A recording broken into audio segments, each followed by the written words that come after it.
Hello friends, আমার channel the fresh রেসিপিতে আপনাদের সকলকে স্বাগত জানাই। আজ আমি আপনাদের জন্য একটি অন্যরকম ডিমের তরকারির রেসিপি নিয়ে এসেছি, যেটা আমি শীতের সবজি দিয়ে রান্না করব। তাহলে আসুন দেখে নিই এই রেসিপিটা আমি কিভাবে তৈরি করছি। প্রথমে এখানে আমি গ্যাসের আছে একটা কড়া বসিয়ে নিয়েছি। কড়াতে আমি সর্ষের তেল নিয়ে নিয়েছি। সর্ষের তেল গরম হয়ে গেছে। এইবার দিয়ে দেবো 1/2 চামচ গোটা জিরে।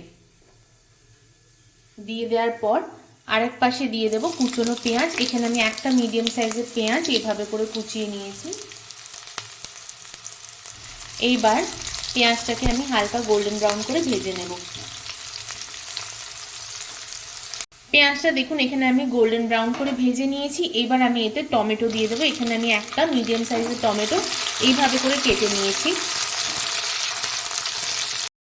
টমেটোটা হালকা নাড়াচাড়া করে দেওয়ার পর এইবার এতে আমি দিয়ে দেব 1/2 চামচ দেব আদা বাটা, আর 1 চামচ পরিমাণ দেব রসুন বাটা। দিয়ে খুব ভালো করে নাড়িয়ে নিতে হবে, আর ততক্ষণ কষিয়ে নেব যতক্ষণ না আদা রসুনের সেই কাঁচা গন্ধটা চলে যায়। খুব ভালো করে মশলাটা কষিয়ে নিয়েছি, আদা রসুনের কাঁচা গন্ধটাও চলে গেছে। এবার আমি কিছু শুকনো মশলা অ্যাড করব। এতে দিয়ে দেব প্রথমে 1/2 চামচ হলুদ গুঁড়ো, তারপর দিয়ে দেব 1 চামচ দেব ধনে গুঁড়ো, তারপরে স্বাদ অনুযায়ী যে যতটা ঝাল খান আর কি, এখানে আমি 1/2 চামচ লঙ্কার গুঁড়ো দিচ্ছি, আর দিয়ে দেব 1/2 চামচ জিরে গুঁড়ো। দেওয়ার পর খুব ভালো করে এটা নাড়িয়ে নিতে হবে। আর এর সাথে এবার অ্যাড করব স্বাদ অনুযায়ী নুন। এখানে আমি 1/2 চামচ নুন আপাতত অ্যাড করলাম। খুব ভালো করে এবার মশলাটা কষিয়ে নিতে হবে। দেখুন মশলাটা খুব ভালোভাবে আমি কষিয়ে নিয়েছি। এখানে আমি মশলা কষানোর সময় 2 টেবিল স্পুন মতো জল অ্যাড করেছিলাম, মশলাটা যাতে খুব ভালো করে কষানো হয়। দেখুন মশলা থেকে তেলও খুব ভালো করে ছেড়েছে। এইবার এতে আমি গাজর বিন দিয়ে দেবো। এখানে আমি 2টো মিডিয়াম সাইজের গাজর আর 100 গ্রাম মতো বিন এইভাবে করে কেটে নিয়েছি। এখানে কিন্তু আমি গাজর বিন কিছুই সেদ্ধ করিনি, কেটে খুব ভালো করে ধুয়ে নিয়েছি। এবার সবটাই দিয়ে দেবো। দিয়ে খুব ভালো করে এবার এটাকে নাড়াতে হবে, আর খানিকক্ষণ আমি কষিয়েও নেব। দেখুন এখানে আমি গাজর বিনের সাথে মশলাটা খুব ভালো করে কষিয়ে নিয়েছি। আমি এখানে প্রায় 10 থেকে 12 মিনিট মশলাটাকে এভাবে করে গাজর বিনের সাথে কষিয়েছি। এইবারে এতে আমি ফুলকপি দিয়ে দেবো। এখানে আমি একটা মিডিয়াম সাইজের ফুলকপি প্রথমে কেটে তারপর জলে ভাপিয়ে নিয়েছি, তারপরে এইভাবে করে হালকা ব্রাউন করে ভেজে নিয়েছি। সবটাই দিয়ে দেবো।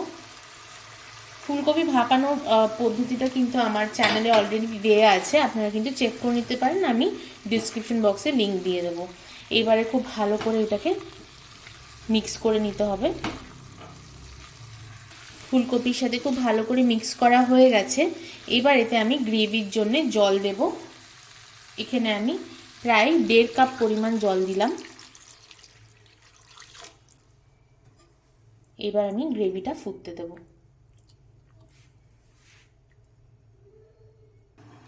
12 মিনিট পর এবার আমি ঢাকনাটা খুললাম। এখানে প্রথমে আমি হাই ফ্লেমে গ্রেভিটা ফুটিয়ে নিয়েছিলাম, তারপরে ঢেকে রেখে আমি 12 মিনিট লো টু মিডিয়াম ফ্লেমে এটাকে পুরোটাই হতে দিয়েছি।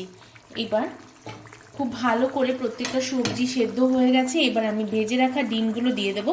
এখানে আমি 5টা ডিম নিয়েছি। সেদ্ধ করার পর নুন হলুদ মাখিয়ে এটাকে আমি গোল্ডেন ব্রাউন করে ভেজে নিয়েছি। ডিমগুলো দিয়ে দেবো। ডিম দেওয়ার পর একটু নাড়িয়ে নেব, আরও খানিকক্ষণ 2 মিনিট মতো ফুটিয়ে নেব। এইবার এতে আমি দিয়ে দেব 1 চামচ পরিমাণ গরম মশলার গুঁড়ো। গরম মশলার গুঁড়ো দেওয়ার পর হালকা একটু নাড়িয়ে নেব। গরম মশলা দেওয়ার পর আমি 2 মিনিট এটাকে ফুটিয়ে নিয়েছি। এবার আমি ফ্লেম অফ করে দেবো। এটা একদম রেডি হয়ে গেছে, আর এটাকে এবার আমি পরিবেশন করব। দেখুন তৈরি হয়ে গেছে আমাদের শীতের সবজি দিয়ে ডিমের তরকারি, একদম রেডি। খুবই সুস্বাদু হয় এটা খেতে। অবশ্যই এটা বাড়িতে ট্রাই করবেন, আর আমাকে কমেন্ট করে জানাবেন কেমন লাগলো। তাহলে আজ ভিডিওটা এখানেই শেষ করছি। আবারও আসবো আরেকটি নতুন রেসিপি নিয়ে। আপনারা খুব ভালো থাকবেন, সুস্থ থাকবেন। ধন্যবাদ।